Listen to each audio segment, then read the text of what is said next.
ciidan walba ama dal walba oo ciidan leh ciidankiisa wuxuu ugu talagalaa inuu ilaaliyo dalka dadka iyo diinta qolo walba marka waxay u sameysay ama dal walba wuxuu u sameysay ciidamo kala gaar ah oo mas'uuliyadda ay u kala qaybiyeen iyo qaabka ay ugu hawlgalayaan ciidamadaasi ay u ilaaliyaan muxuu ahaa dalkooda ay u ilaaliyaan for example haddaan ka soo qaadano dalkeena Soomaaliya waxaan leenahay ciidanka xoogga dalka Soomaaliya ciidan la yiraahdo oo loogu talagalay inuu cadawga ka ilaaliyo dalka gudihiisa iyo dibadiisa cirka dhulka iyo badda oo mas'uuliyadaas iyagu ay ciidankaas loogu xisaaray qorshaha loo dejiyay markii dhibaato weyn oo dalka ama duufaan ama arrimo ka xad badan ay yimaadaan ciidanka waxa loogu talagalay si abaarahii iyo waxay dhibaatooyinka markay dhacaan inay ka qayb qaataan muxuu ahaa loogu talagalay ciidanka booliiska Soomaaliyeed waxa loogu talagalay anigu aan madaxda ka ahay waxa loogu talagalay inay ilaaliyaan shacabka Soomaaliyeed iyo hantidooda dalka gudihiisa iyo dibadiisaba muxuu ahaa marka qaabkaasay u kala qaybsan tahay mas'uuliyadda ciidamada dalkeena loogu talagalay inay ka difaacaan waa jiraan ciidamo kale oo amniga ka shaqeeya laakiin labada ugu waaweyn oo hadda rabo anigu inaan sheego waa labadaas weeye oo muxuu ahaa saasay ugu kala qaybsan yihiin haddii aan fiirino ciidanka booliiska Soomaaliyeed oo anigu aan mas'uul ka ahay waxay shaqadoodu tahay inay ilaaliyaan ama ka ilaaliyaan dadka iyo hantidooda dalka gudihiisa in qof walba uu si amniga ku seexdo ciidanka waxaan ugu talagalay farsamo iyo si kala qaybsamaysa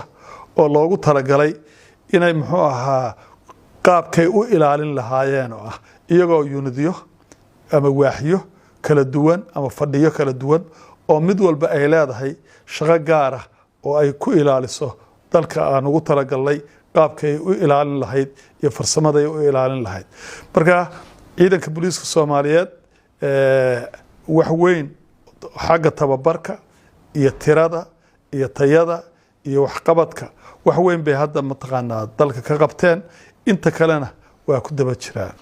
mas'uuliyiinta dalku sideedaba dalka oo dhan shacab iyo mas'uuliyad baa waxa ka saaran yahay ciidamada ammaanku inay amnigooda sugaan laakiin gaar ahaan ciidamada dadku markay mas'uuliyiin sare yihiin haddana qaab kale u kala loo kala ilaaliyaa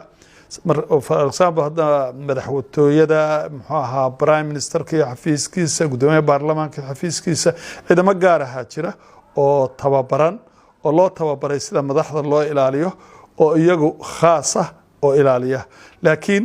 mas'uuliyiinta kale oo dalka jooga iyo hay'adaha institutionka waxa loo yaqaan ee dalkan jooga Soomaaliya ay leedahay haday wasaarad tahay haday wakaalad yihiin waxa ka mas'uula amnigooda ciidanka booliiska Soomaaliyeed iyaga mas'uuliyad ka saaran tahay qof kasta oo mas'uul ah inay amnigiisa sugaan oo loogu talagalay ma jiraan ciidan gaar ah oo aan labada ka baxsan oo loogu talagalay inay dadka muxuu ahaa ay iyagu ilaaliyaan hadduu yahay mas'uuliyiinta sare hadduu yahay ama baarlamaan ku jiro ma garatay waxaan anigu ka hadlayaa marka waxa weeye waa waxa sida sharciga waafaqsan iyo qaabka loo dejiyay oo dawladdu ay u dejisay ilaalida madaxda dalka qaranka iyo madaxda kaliya dalka oo dhan guud ahaan gaar ahaan mas'uuliyiinta cidda u xil saaran waa qaybo ka mid ah qaybta booliiska Soomaaliyeed oo hawshaas iyagu gacanta ku haya oo loona baahan yahay marka in lala shaqeeyo tiro muayana ayaa qof walba oo mas'uul ah la socota waxaan idin sheegaa mas'uul aan booliisku la soconin u malayn maayo inuu jiro hadduu jirana waa yar yahay ugu dambeynta anoo ka faa'iideysanayaa cagmadhiga kaagana mahadcelinaya fursadana siisay anigoo muxuu ahaa taliyaha ciidanka booliiska Soomaaliyeed waxaan ummadda Soomaaliyeed dalka gudihiisa iyo dibadiisa u sheegayaa dalku inuu xasiloon yahay in doorashadii si fiican u socoto inay dhamaanayso hala soo maro muxuu ahaa xoogaa dib u dhacana waa dhacay muxuu ahaa talo iyo arag kala duwan waa dhacday laakiin hadda waxay u socotaa sidii loogu talagalay waxaan rajaynaynaa si nabadgelyo leh inay ku dhammaato waxaana ummadda Soomaaliyeed ka codsanayaa dal gudihiisa iyo dibaddiisaba inay la shaqeeyaan ciidamada amniga oo laga wada shaqeeyo danta guud ee dalka naga wada dhaxeeya dhammaanteed